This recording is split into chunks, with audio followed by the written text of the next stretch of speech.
All right, Liz, I think we have everybody, right? I think so. Think we do. And we're right on time. Yeah, believe it or not. Let's roll this thing. Welcome, everyone. My name is John Daugherty. I'm the film commissioner in Columbus, Ohio, and a board member of Gateway Entertainment and co-founder of the original inaugural Indigenous Filmmakers Lounge that took place in Park City in January of 2020, before the world shut down, basically. First, I'd like to say Film Columbus collectively acknowledges that the land we are positioned on is the traditional, ancestral, and contemporary lands of Indigenous people. We reside on land that was cared for and called home by Kaskaskia, Shawnees, Tula, Shawnee, and Maya people and their ancestors. The land was ceded to the United States by Session 11 in 1795. So this is a very, very special panel today. We're super excited for this. This is Gateway's first ever youth script contest. Winter table read. Several months ago, we held 2 free script writing workshops for Native youth. After those workshops, we encourage all the participants to submit a 3 to 5 page script. And we held a blind judging process to pick the best script and have arranged this script to be read here today by some very accomplished actors. I'm sure you'll recognize all of them, and we'll talk to them in a minute. Before we get to that, I'd like to take a moment to thank all of our sponsors, without whom any of this would be possible. All our panels all week have been greatly attended, and we really, really appreciate our partners, the Montana Film Office, First Nations Experience, Urban Indian Center of Salt Lake, Surf Spot Beverage Company, LB Law, Film Columbus, Poarch Band of Creek Indians, Sands Trading Company, Creek Brothers Films, and Pechanga Band of Lasino Indians. So I'm going to introduce everyone, chat for a few seconds, and then turn it over to Robbie McGhee to lead us through the script reading. And then I'll come back after and do a Q&A. Before we officially announce the winner, I'd like to thank our instructor for the workshops, Jeremy Charles. Thank you, Jeremy, for all your time and teaching the participants, and for opening up your email box even after the contest was over, and helping out the kids. I'm going to turn it over to Pete Sands briefly. Pete's going to say a few words. Pete is a co-founder of the Indigenous Filmmakers Lounge. Pete, take it away. Yes, thank you, John. This is Pete here, coming to you live from Utah Navajo Nation. And I just want to say a couple of things, but when we first started the Indigenous Filmmakers Lounge, back when I had my first initial vision for it, I came to John, Eric, and Liz. I said, I really want to do this lounge, and it's all for helping young, aspiring filmmakers. And the first time around, we were kind of, shooting from the hip, and we got it done, and it became huge. And it was a beacon of hope for a lot of people who came through. And this time around, one thing that we were adamant about was having a script writing contest for youth who want to get into script writing. So we put that together in this program here. There's our very first youth script writing contest, and it went absolutely incredibly well. And instructor was beautiful. I listened to all the 7 webinars that they had, sat in on it, and these young kids from the reservations, they really need this. They need to flex their creative muscle and their imagination, and to see that there's value in where they live and experiences they can use to turn to stories to tell about themselves or where they live and where they come from. It's very important. And I just want to thank everybody who made it happen. I thank all the actors here that are going to read for the short story that won, and thank the young lady who won. Thank you for participating, all the other participants. And one of the prizes we're giving out for our youth participants is we're going to give them each a free program to a final draft, so they can continue writing their scripts and continue expanding their imagination. And I just really appreciate everybody, and thank you for taking the time out of your lives to join us here. Thank you. Thanks, Pete, for those words. I'd like now to introduce the actors in the room. Tanaya, is that how you say your name? Is that how you pronounce it? Tanaya. Tanaya? Yeah. Perfect. Tanaya Beatty, Nora Dale, and Mo Brings Plenty. Thank you so much for being here. You'll recognize Tanaya from TV shows like Yellowstone, of course, Nightshift, and movies like God's Country and Twilight Breaking Dawn. Welcome and thank you, Tanaya. You'll recognize Nora from TV shows like Yellowstone as well. Thank you, Nora, for being here so much. And Mo Brings Plenty. You'll recognize Mo from not only Yellowstone, plus one of my all-time favorite shows, House of Cards. And Mo's also done stunts in multiple movies, including Revenant. Welcome, Mo, and thank you also for being here. And John, if I could say, Tanaya's there's God's Country is premiering at Sundance, or did premiere at Sundance. So just wanted to throw that in there. Yeah, great. Congrats today on that. Congratulations. Thank you. We're going to come back after the table read. We'll talk to the actors, find out what they're up to, what's coming up next for them. So we'll do that in a minute. I'd like to thank our judges. The judging process was a blind process utilizing judges from many disciplines. I've worked with some of them on other contests, and judges they're so gracious and they're great. They provide feedback to all the script writers, and I'm sure that feedback is instrumental in shaping the ways these kids continue to write. Our judges this year were writer-director Jennifer Reeder, who is originally from Ohio, now lives and works out of Chicago. She was named one of the brightest new directors to watch by Bong Joon-ho a couple of years ago. Koryanka Kilcher, she's an actress and someone who really believes in creating opportunities for kids. Kingsley Nyarko, who is a film professor at the Columbus College of Art and Design. Jeremiah Bitsui, an actor who I know from two more of my favorite shows, Better Call Saul and Breaking Bad, and recent graduates from Husson College there in LA, TJ Groff and Michaela Molden. Thank you so much to our judges for doing this. I know it's sometimes tough to find the time to read all these scripts. Now I want to introduce the winner of our first ever script writing contest for youth, Lillian Charles. Congratulations, Lillian.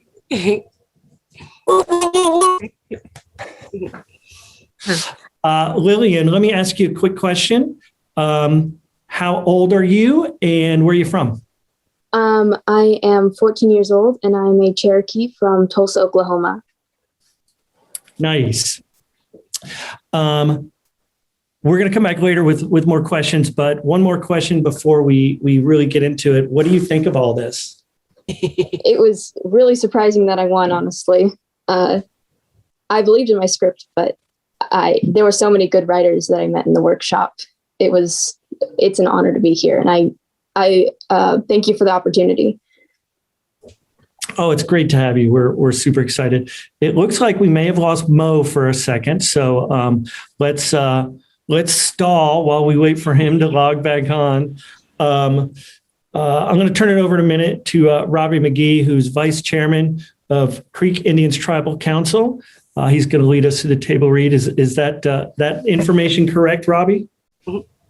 Yes, it is. So you just let me know when you need me to start. I just do want to say I appreciate the opportunity to be here, as Liz pointed out, and that we're just always excited to be a part of just helping when we can when it comes to the film industry, of course, native film industry, but especially just getting youth involved and such. And it sounds like what you guys have done with this program and this exercise and the script writing contest and things like that was remarkable for these individuals. And I'm excited to be reading. You know, I would not have guessed your age by reading the script, by reading what I did until you just told me that. And so it's pretty impressive. So I appreciate it. Thanks, Robbie. While we're still waiting for Mo to hop back on, let's talk to Nora and Tanaya. Nora, where are you right now? I'm in Los Angeles. I'm celebrating my birthday, which is on Monday, with my sisters and my mom. So we just had brunch and we're going to hang out and cook and barbecue. But I'm in LA. I was born and raised here. Great, great. Happy birthday. Thank you. Happy birthday. Hey, happy birthday. Tanaya, where are you and what are you up to? I am in Vancouver. I finally made it back. I was in the States for the last 5 years, and then I kind of got stuck there during all of the last whatever. I don't even know how to describe it anymore. Whatever's been happening for the last couple of years. So I'm finally back in Canada. I'm back home and around my family, and yeah, it's good to be back. It's great. I see Mo hopped back on. Good to see you, Mo. Mo, where are you calling from? I am calling from Kansas. And you said you just got done herding some cows, correct? Yeah, we just got done gathering and moving a bunch of cows to another pasture.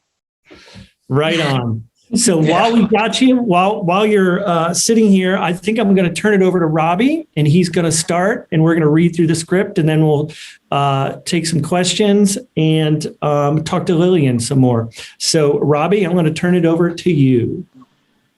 Thank you. Exterior, Celeste's house, sunrise. Grunting noises are coming from inside the house. Interior, Celeste's garage, sunrise. Celeste's 20-year-old female is practicing her fighting moves. She kicks a dummy, then punches it. Celeste stops and pants before going back in. There is a rumble. Celeste's trophies and a picture of a little Celeste holding them shake. Celeste takes cover under the garage doorway. Again?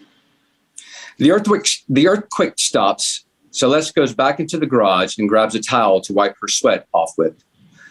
There's a knock on her front door. Celeste's face turns to one of annoyance. Interior, Celeste's living room, sunrise. Celeste walks across the room to her door. The knocking continues in the background. She reaches for the door handle. Please step outside. You're surrounded.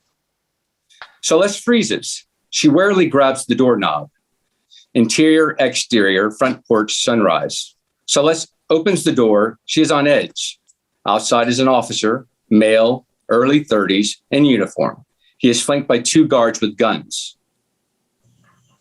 Are you solid right there? Celeste glares and looks the man up and down. She looks around, scanning the situation fully. No. She starts to close the door, but the man puts his foot in it. Speak to Solace immediately. Are you the only one here? Celeste is still trying to close the door. Yes.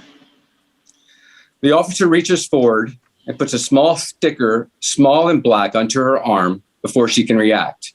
He then pulls a phone-looking device from his pocket, and he looks down at it. Celeste pulls at the sticker on her skin. She can't get it off. Celeste opens the door fully and storms out. The people retreat a little, and the guns are trained at her. What is this? Answer questions truthfully. Are you Solace? No. The officer glances at his part of the device. Lying is pointless, Miss Brito. You are Solace. Solace searches for an escape point and readies herself to fight. What do you want from me? You know what I want. No, actually, I don't. The officer looks down at his screen once again and frowns. He looks at his troops and then at Celeste. He eases up ever so slightly. The officer pulls out a walkie-talkie. She doesn't have it yet. He looks back at Celeste. The black dot falls off of her and vanishes. We'll be back. The guards all climb into a black van. More come from around Solace's house and follow into the vehicle. Solace watches the additional guards with wide eyes. They start to drive off. Celeste throws up her hands to yell at them. Hey, wait, who are you? She stares at them leaving. Celeste starts to turn around. Then the delivery truck pulls up to her house. Celeste watches a delivery woman climb out. The woman looks down the street where the black van went. The woman starts towards Celeste with a package and clipboard in hand. She reaches Celeste and holds out the package. I think this is for you. I didn't know anything. You are Celeste, right? Celeste nods. The woman hands Celeste the package. She looks down at it. It's a small cardboard box. Celeste glares up at the woman. What's happening? Open that little box 5 seconds after I leave and you'll find out. She looks Celeste up and down. There's more to you than meets the eye. The woman starts walking away. Celeste starts after her. But what is it? You'll find out soon. What? The woman hops into her still running van and drives off, leaving Celeste. She looks down at the package. Celeste shakes it. It sounds like only something small's inside. She watches the delivery woman leave. Their eyes meet in the side mirror. The woman winks at Celeste and then turns the corner. Celeste turns around to go back inside, then stops. 12 seconds. Celeste rips the package open. Inside is the statement bracelet embedded with crystals. The symbol of an eye is engraved on the side. Celeste quickly slides it onto her wrist, and everything goes indigo. There's a ringing noise that fills Celeste's senses. The box falls to the ground. The earth starts to shake. It's an earthquake. Celeste hands on her ears, lowers herself to the ground, and watches the box shake beside her. She looks up, and her eyes are widening. A shadow passes over her head. Celeste rips the bracelet off frantically. The world returns to a beautiful morning. The shadow is gone, and soon the earthquake stops too. Celeste stares at the bracelet, gripped in her hand, unmoving. Yay! Bravo, bravo. Bravo! That's great. Yeah, awesome. Thank you guys so much for reading that. Of course, my first question is going to be for Lillian. Lillian, what is it like to hear your script read aloud by multiple people for the first time? Well, it really made it come to life. Sure, I also noticed like all the mistakes I'd made, but it was really cool. Mm-hmm.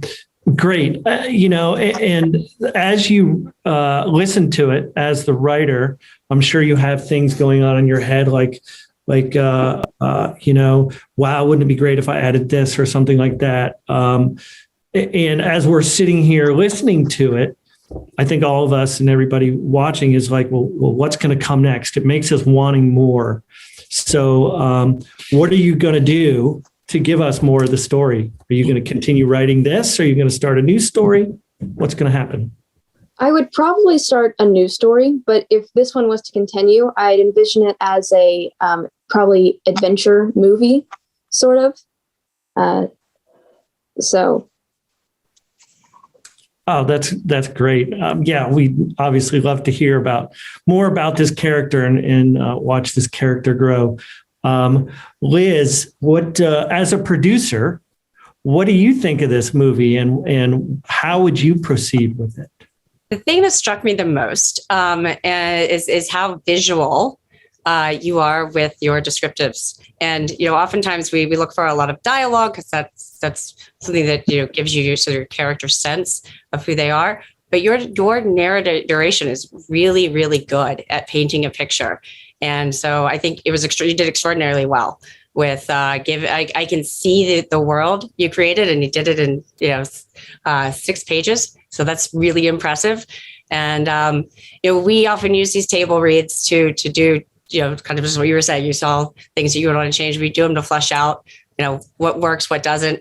This is an actual process that we do use to get a sense of what's working in a script and how are the beats, how are the characters interacting, does it work?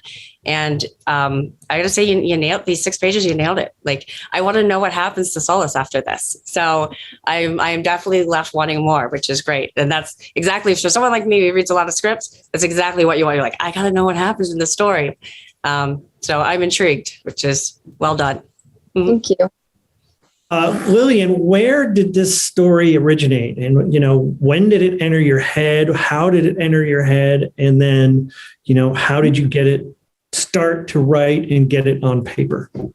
Well, usually I'm inspired by events that happen around me. I have an overactive imagination. So this actually started when I heard something on my window. It was at night. Well, I was woken up in the middle of the night by something at my window. It was probably just like the wind or my cat scratching at the window. But I got scared and I was like, oh my gosh, what if there's someone after me? And it sort of evolved from there. I also, when I was first writing it, I wanted to focus more on that aspect, like someone mysterious. Maybe the officer or the person who ended up being the officer wasn't shown exactly. It was more of an unknown entity, but I wanted there to be more characters because I thought that would bring more life to the story, and I didn't want it to be horror. So I added in that element. Great. So I'm going to ask each of the actors how, if this story developed more, how would you play your character? How would you research your character? And what would you do to prepare for being on set and making this character come to life? Nora, we'll start with you. I would think that the delivery woman maybe comes from like a lab or some sort of like sci-fi place, maybe somewhere out of this world. And so she might have sort of an ethereal quality to her, sort of mystical. And so I think I would just kind of research like someone who's of a scientific mind, but also kind of woo-woo, and try to like bring that element to the character and some mystery, kind of be mysterious with a wink, and leave it like wanting more to know about that character as well. Great. Tanaya, what do you think?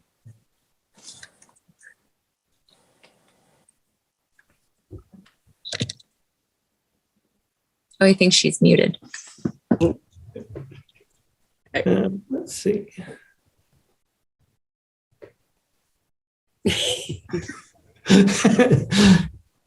I'm seeing if I can unmute her I can ask her to unmute. Wait, there you go. Wait. Let's go. So while she figures that out, let's go to Mo. Mo, how would you prepare for this character? Boy, for me, the preparation of it would be it would be like a combination of The Matrix and Total Recall. And I would bring someone that's just straightforward, very business oriented, and to the point. This is someone that's loyal to whatever this entity is that gives them the ability to put stickers on people and to scan it. And so it's kind of like, very sci-fi, but it made me think about Total Recall for some reason. And so there's a few characters on Total Recall that was in pursuit of Arnold Schwarzenegger that I think you can bring to life with a combination of them into this character. Oh yeah, you're talking about the original Total Recall. Yeah, oh yeah. Yes. Yep. Way too old for Lillian. That was a long time ago. So not that long ago. Not that long ago. Tanaya is now unmuted. So yes. Yay. Okay. I like to, when I'm working, I like to pick the writer's brain. So I think I would ask you more about sort of what your vision is of Solace, and what maybe a little bit more about what the arc is, like where you see her starting. It seems like she's starting is like super tough, and then maybe like if what her journey is, if it's becoming more vulnerable or more sort of rattled by the world around her. So I would definitely want to like pick your brain about it. And then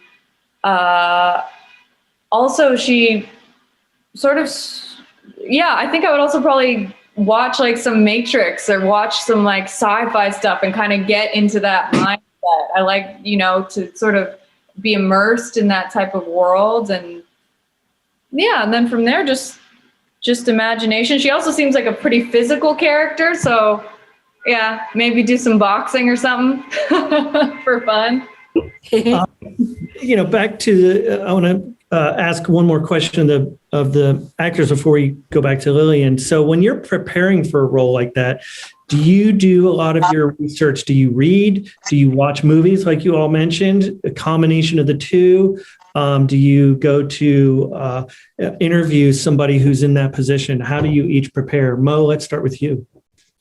Well, for me, a lot of the preparation comes from, I reflect back on my life as growing up on a reservation and just different individuals that I had to deal with.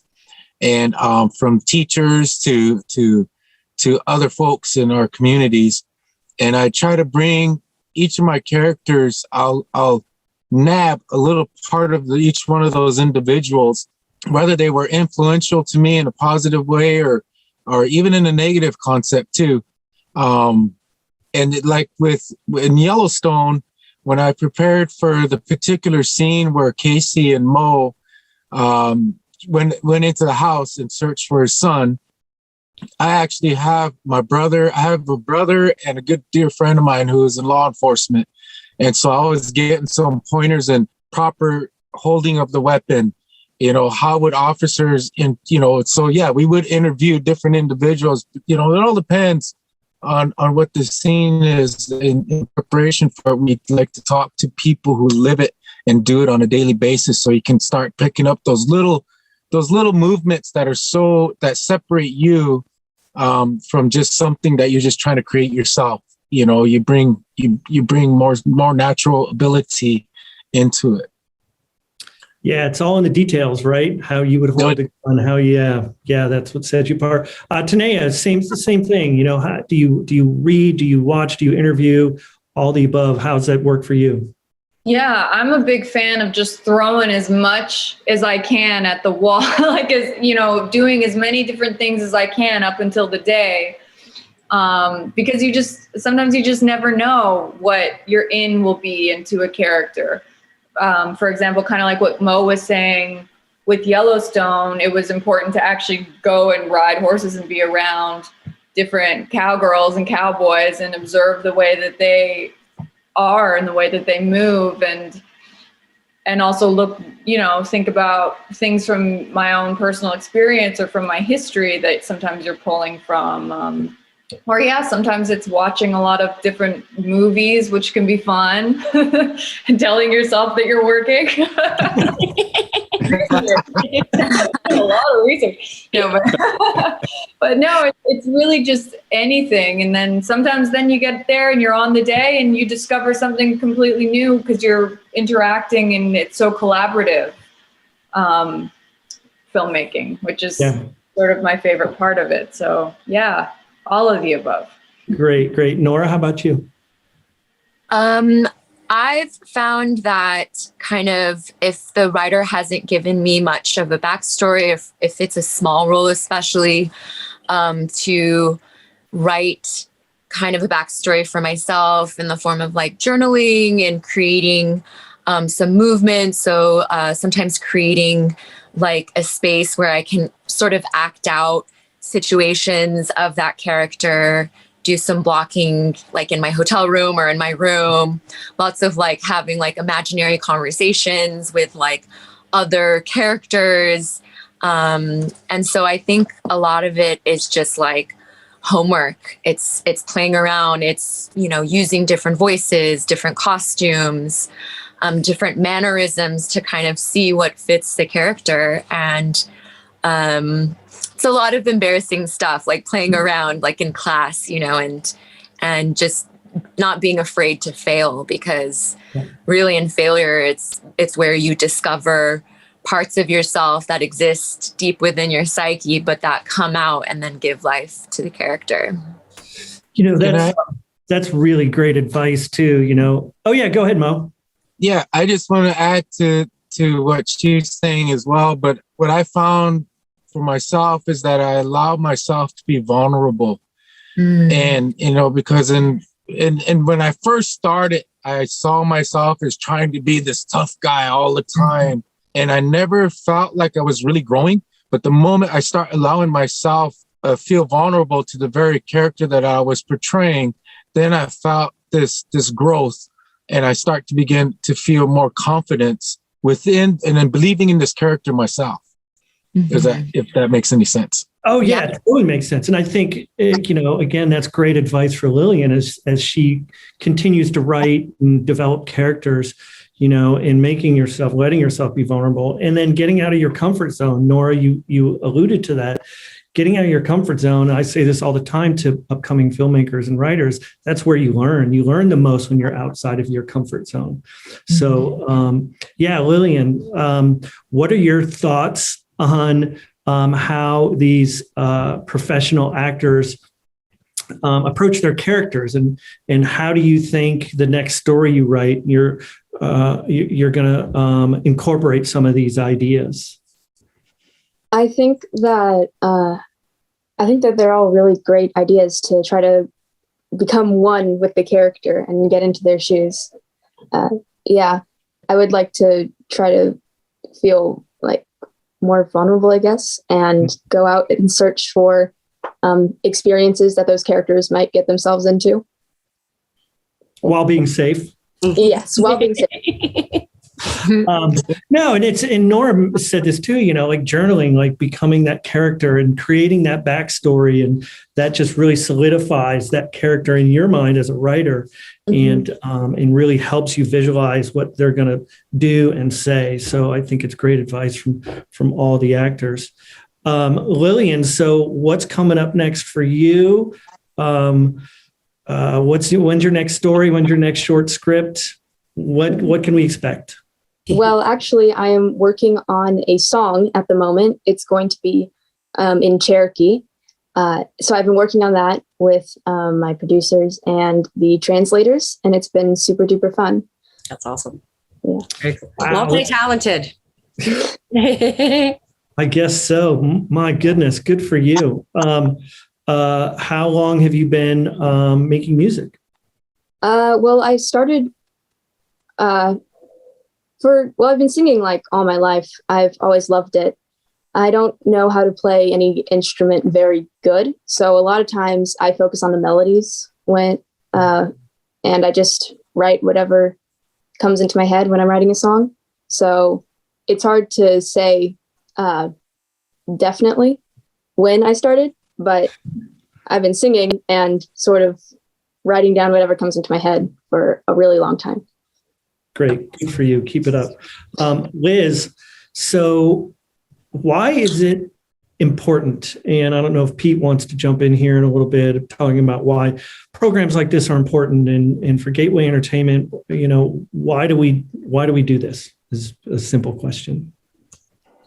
So some people have heard my story of how I got into the industry, but I grew up in Columbus, Ohio, and film and television, the whole industry seemed like, a whole nother world, like never really considered doing it.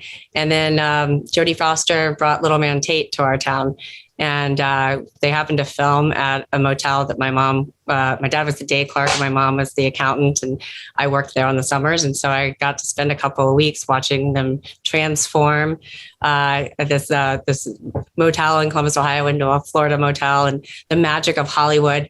But what really struck me was watching Jodie Foster, and I didn't realize then how unique her position was as a female director, and watching her run this show. And that changed my life. And myself, my girlfriend, and her husband, now the three of us spent the whole time they were there on set with them. And she's now a showrunner in TV. He does physical production, produces, and I'm doing what I do. And it changed for all three of us. Just having that exposure changed the trajectory of what we wanted to do with our lives. And so what we try to do with Gateway, and why we do these script writing competitions, and why it's so important, we think, to touch people when they're like Lillian's age, is to remind them that this is not impossible. This is a world that's out there. It's accessible. It's doable. All you got to do is get out and do it. And so we're just trying to open some doors, give some exposure, create some opportunity, because I know how much, just having that one chance to kind of engage can bring people into the creative world where they might have otherwise thought it was, not accessible to them. Thanks, Liz. Pete, same question. Why is this important? I know you touched on it a little bit earlier, but maybe expound on your ideas a little bit. Yes, to me, it was important because, growing up on, like I was talking about, growing up on the Indian reservation, not a Navajo reservation, you wanted to be part of something you watched, but you had no idea how to get there, or there was no path. Like when I first started into filmmaking, I did a lot of independent films in the beginning, filmmaking, and then I came upon Yellowstone, and Taylor and I, we really connected, and he became a really good friend of mine. And I asked him, I need to teach me how to write, because I don't know anything about script writing.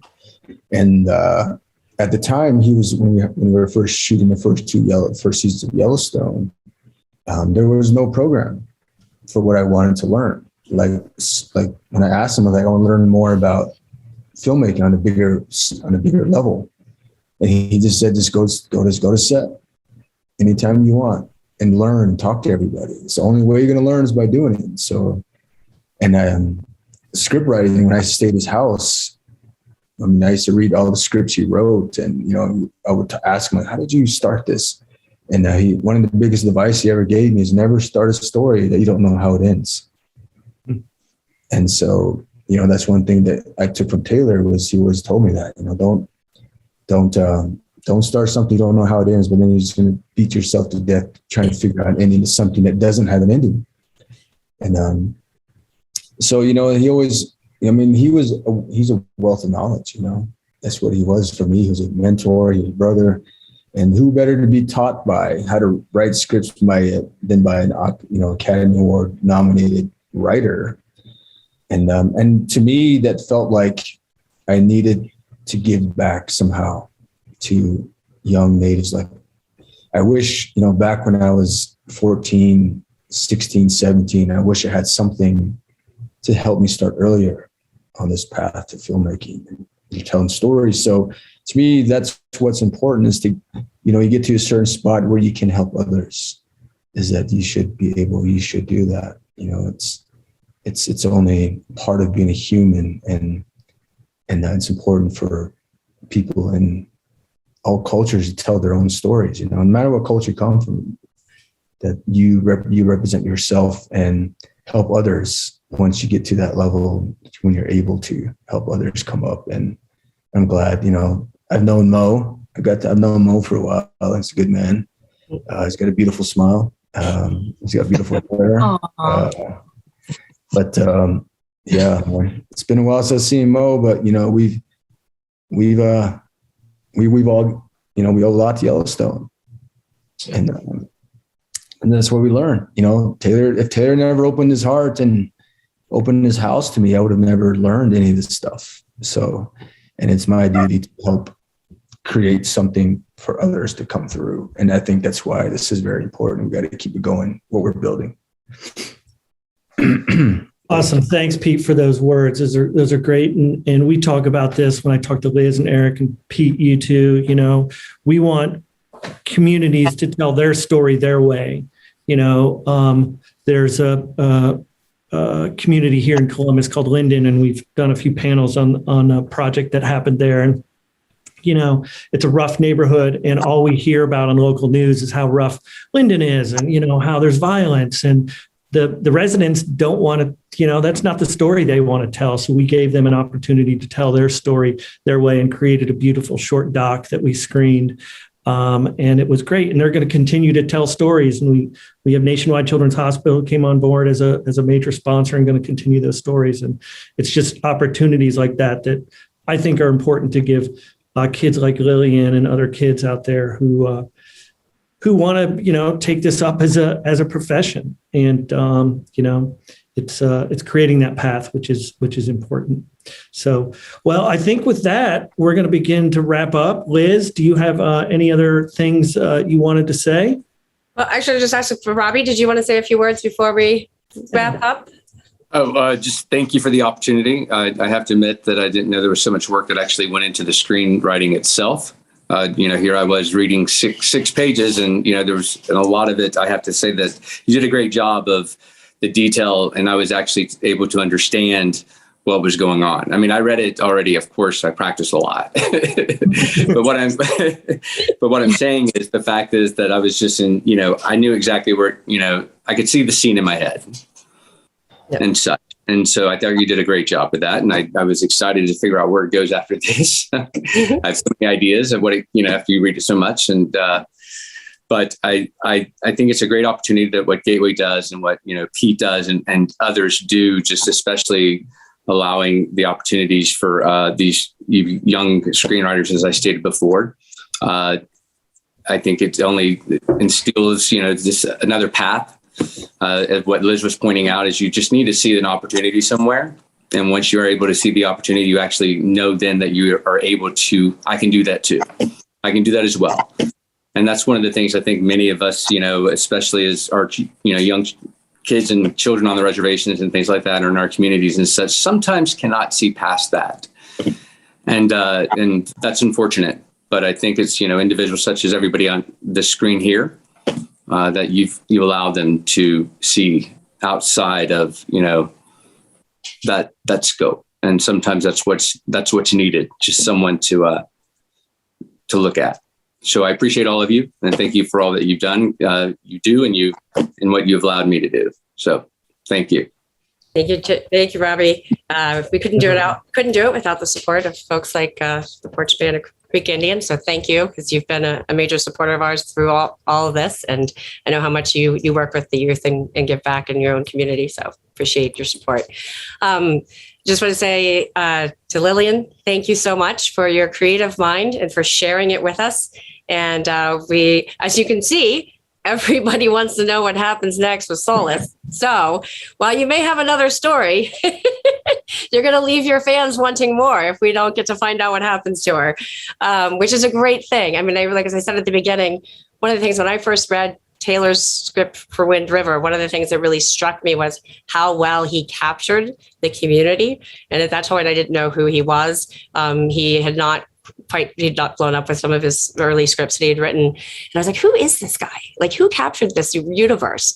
And, but it's one of the things he does really well. And I see that talent in your writing, your ability to capture the space in which you're placing your characters. And that's huge. It's really important. It wasn't generic. It felt very unique to the story you were telling. And, so that's a talent. You're well on your way to doing well with this craft if it's something you want to stick with, and that's exciting. So that's why we do it, because it's to find new young creative voices who have stories they want to tell, and that's super exciting to me. And to Mo and Nora and Tanaya, I can't thank you enough for taking time to be here with us. It's super exciting to see you guys read it and to engage with our young scriptwriter. So thank you. And to Pete and John, obviously, you know how much I love you guys. So thanks, Liz. And thanks to Lillian's cat, who just made an appearance. Well, thank you very much. Liz, do we want to close out the program and close out Rise Above for this year? Is Loretta going to pop in and say anything? If not, I think she's listening in, but so shout out to Loretta. She's another one of our board members. Loretta Toole is on here somewhere. So super happy to have her. She joined the board with about a year ago with us, and super excited to have her. All I would say is we had an amazing week. And all the things you heard here from the actors, one of the first panels we did was the crew panel last Saturday. And they also did the same thing. Their advice to young filmmakers was get out and do it. Just do it. It's the best. And it sounds so simple, but there's no other way in other than to just go practice your craft, get at it. And so that's why we do this, and thrilled. I think we had an amazing week, and we're going to continue to do more panels. So now that we've pivoted to an online universe, stay tuned. We'll have more exciting panels coming up, and we're going to do more script competitions, and we're going to do some filmmaking labs. So actually take the script and put it into production. So we'll have some exciting things coming in that space as well. But with that, I'd actually turn it over to Pete for our final words. All right. Thank you, everybody. Thank all the actors for taking part in this as well. And, we're only going to grow from this. We encourage all the young people, and not just, it's not just young filmmakers. Well, anybody who wants to be a filmmaker. I came to it later in life, but it's very important to start as early as you can, and that's what we Gateway here. We like to present, build this platform for young people to come and learn. And don't be afraid to take risks, man. I'll tell you, I spent 2 years on the road playing music and playing all those honky tonks and dive bars all across the West. And it wasn't always fun, but it's the journey, man. It's all about journey becoming an artist. Thank everybody. I want to thank everybody here. Thank all the actors and actresses and scriptwriters, Robbie, John. Thank you for everything, Liz. And I hope you all have a good day. Thank you, Pete. It's been a great week. We appreciate everybody. Some really kind souls on this call and throughout this week. I've met a lot of great people. So everybody be safe. Take care. A lot of these webinars will be posted online. I'll send links out to everybody. So thank you so much. Take care, and we'll see you all soon. Thank you, guys. Thank you. Thank you.